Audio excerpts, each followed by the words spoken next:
Well, thank you, Madam Speaker, and I want to thank the Democratic leadership for, I think, the first time this year allowing our side to actually have a substitute to a major piece of legislation. And I want to thank our leadership because that substitute is not a partisan substitute, but rather a bipartisan substitute. In fact, every single provision in this bill has got strong bipartisan support, which was packaged together.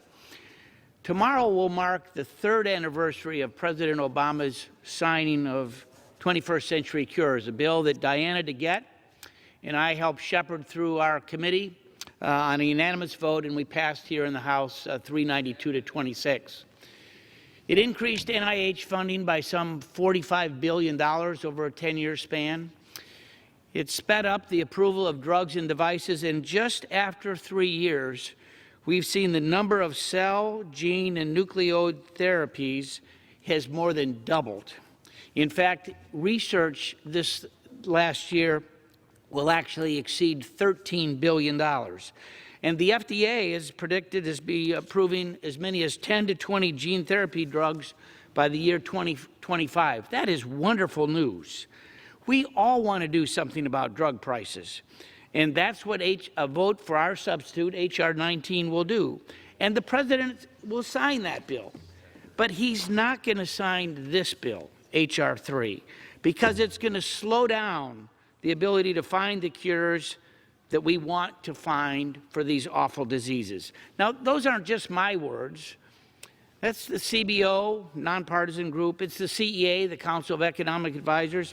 But in today's Wall Street Journal, the former director of the FDA, Scott Gottlieb, writes, "This week the House will vote on legislation known as H.R. 3. The price control approach would increase uncertainty and reduce returns from biotech investments, raising the cost of capital for those invaluable endeavors."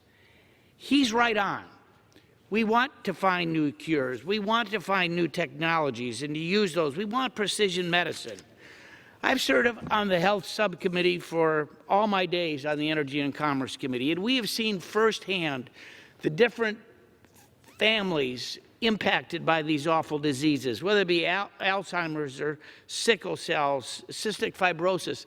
Just this last week, we witnessed real advancements, we think, in pancreatic cancer, stage 3, stage 4, SMA, spinal muscular atrophy, a disease that is often fatal by the year 9 or 10. We saw a woman who had been on a new drug for 15 days, and for the first time, she could actually move her neck after more than 10 years, literally trapped in a wheelchair.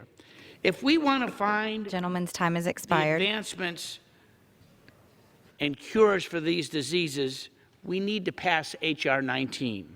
So I would urge my colleagues to vote for that substitute and get a bill to the President that actually he'll sign, and we can get something done. And with that, Madam Speaker, I yield back the balance of my time.